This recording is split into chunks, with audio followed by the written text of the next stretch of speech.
Hello guys, আজ আমরা চলে এসেছিলাম করুণাময়ীতে বিধাননগর মেলায়। তো এটাও তোমাদের সাথে শেয়ার করছি। এই মেলাটাও যথেষ্ট বড় এবং প্রচুর কালেকশন। তো আমরা শুরুই করেছিলাম এই বেডশিটের সেকশনটা দিয়ে। তো এই বেডশিটের সেকশনের কালারগুলো খুব সুন্দর, প্লাস এতে সুতোর কাজ করা ছিল।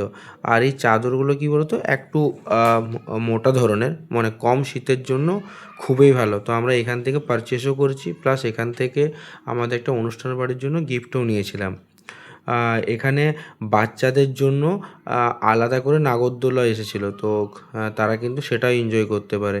হ্যাঁ, আর লোভনীয় আচারও ছিল। তো যারা তোমরা পছন্দ করো তারা কিন্তু এখানে পেয়ে যাবে।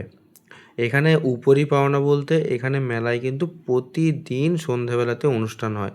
বিভিন্ন রকমের শিল্পীরা আসে তাদের বিভিন্ন অনুষ্ঠান নিয়ে। তো তোমরা এখানে সেটাও কিন্তু এনজয় করতে পারবে। মেলার মোটামুটি অনেক দিনই শুরু হয়েছে। আর মেলার টাইমিং দুপুর 3টে থেকে রাত্রি 9টা অবধি। এটাই মেনলি মেলার টাইমিং।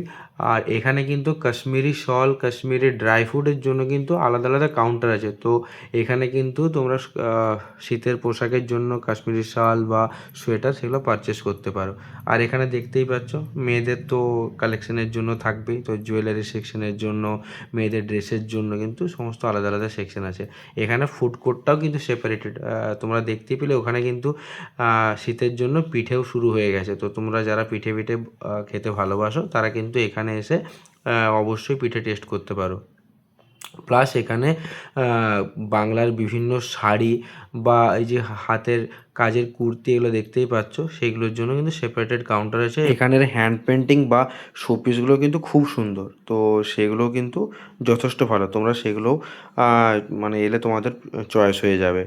আর মেলার লোকেশন কিন্তু প্রাইম লোকেশনে, করুণাময়ী মেট্রো বা বাস স্ট্যান্ডের পাশেই।